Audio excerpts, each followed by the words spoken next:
Bonjour, le musée vous présente aujourd'hui cette machine qui est en fait une presse typographique à platine. Pourquoi vous parlez de cette machine au musée? Tout simplement, cette machine a une connotation assez particulière puisqu'elle a fait partie de l'imprimerie à l'époque des Frères Lyon pendant la Deuxième Guerre mondiale.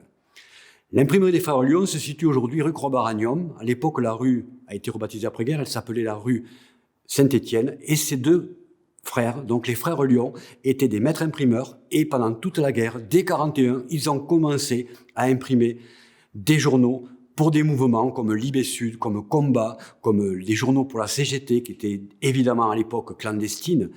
Et donc ces gens-là ont énormément travaillé pour la résistance. Ils étaient également en contact avec l'aumônerie générale des camps d'internement, qui était dirigée par l'abbé Alphonse Lagarde, qui était évidemment en lien avec l'archevêque Saliège, et réussissait à fabriquer, à faire des faux certificats de baptême pour permettre aux familles juives, aux enfants juifs qui étaient internés dans les camps du sud-ouest ici, de pouvoir éventuellement s'échapper.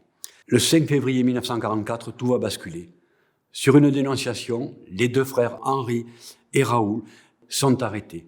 Également avec eux, les membres qui travaillaient donc dans cette imprimerie, Marcel Fontès, également un garçon qui était un jeune apprenti typographe que vous connaissez sûrement, qui va avoir une carrière dans le syndicalisme, qui s'appelait Georges Ségui, qui avait alors à peine 16 ans, va être également arrêté. D'autres personnes vont tomber ce jour-là, environ 40 personnes à Toulouse, c'est une grosse rafle qui va avoir lieu, notamment Adolphe Coll, qui faisait partie des premiers membres du mouvement Libéré Fédéré, également Maurice Fonvielle, instituteur, qui lui était chef des régionales des maquis de Libéré Fédéré. Interrogés au siège de la Gestapo toulousaine, ils sont ensuite transférés à la prison Saint-Michel et de là, dirigés vers le camp de Compiègne.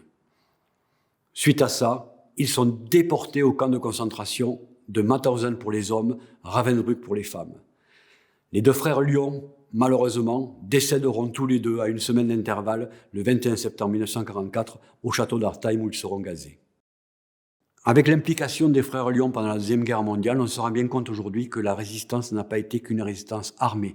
Ça a été une résistance intellectuelle, une résistance clandestine qui a énormément marqué, qui a énormément servi à la résistance ici locale grâce à ces diffusions de tracts et de papiers. C'était essentiel de pouvoir donner une contre-propagande au régime de Vichy et au parti nazi.